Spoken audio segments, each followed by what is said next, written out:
अस्सलामुअलैकुम स्टूडेंट्स, आज की वीडियो में हम अपने लेक्चर को इंट्रोडक्शन टू पैसिव वॉइस की तरफ लेके जा रहे हैं जी।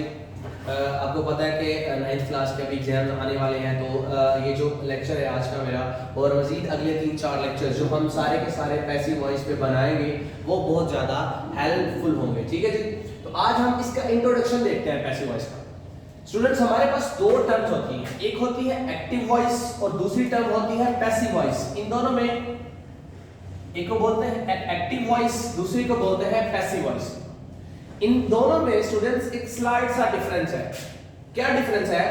एक्टिव वॉइस ऐसा सेंटेंस होता है जिसमें जो काम किया जा रहा हो वो सब्जेक्ट की तरफ से किया जाता है, जिसमें काम सब्जेक्ट की तरफ से किया जाता है, जबकि पैसिव वॉइस में वही काम ऑब्जेक्ट की तरफ से किया जा रहा है। इसमें यही डिफरेंस है।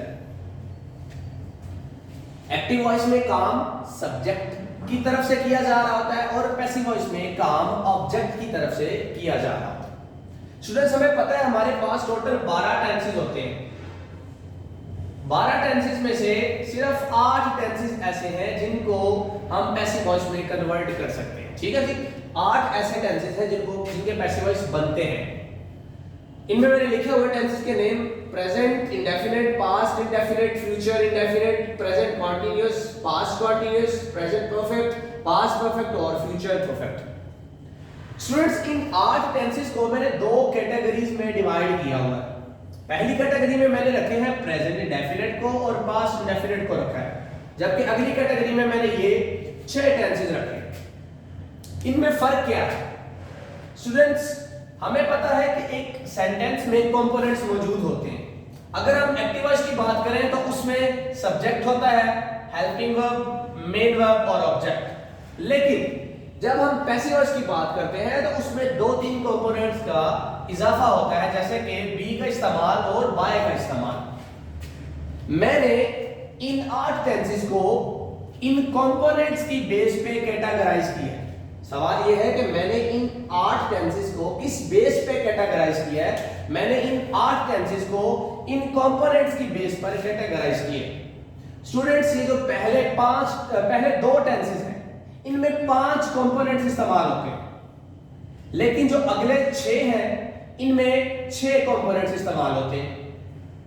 क्योंकि अगर 5 कंपोनेंट होंगे तो उसके रूल्स 5, 6 कंपोनेंट्स होंगे उनके रूल्स 6। तो ये एक थोड़ा सा मुश्किल पॉइंट है। मैंने इन 8 टेंसेस को इन कंपोनेंट्स की बेस पे कैटेगराइज किया है।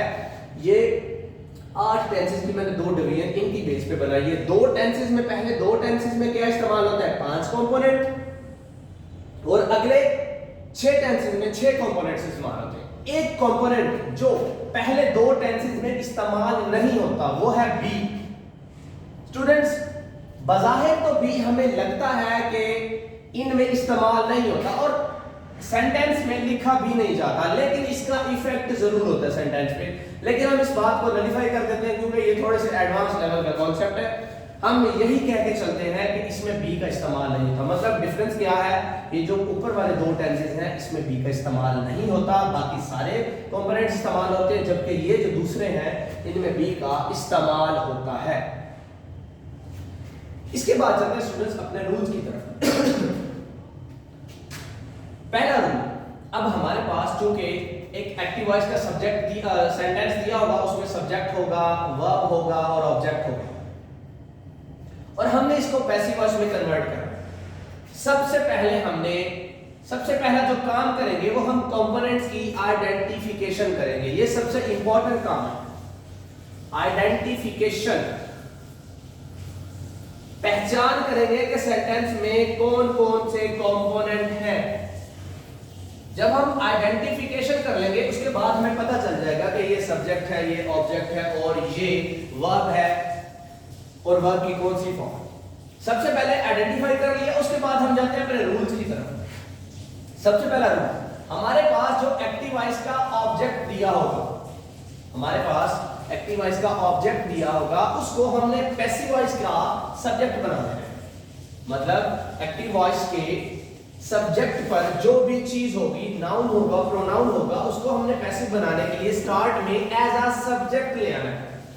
कहने का मतलब है कि एक्टिव वॉइस के ऑब्जेक्ट को हम पैसिव वॉइस का सब्जेक्ट, पैसिव वॉइस के सब्जेक्ट की जगह लिख देते हैं। दूसरा रूल हेल्पिंग वर्ब का इस्तेमाल। हेल्पिंग वर्ब हर टेंस के अपने सेपरेट है, इनका इस्तेमाल हम जब टेंस बाय टेंस सीखेंगे तो इनका इस्तेमाल सीखेंगे। उसके बाद है बी का इस्तेमाल।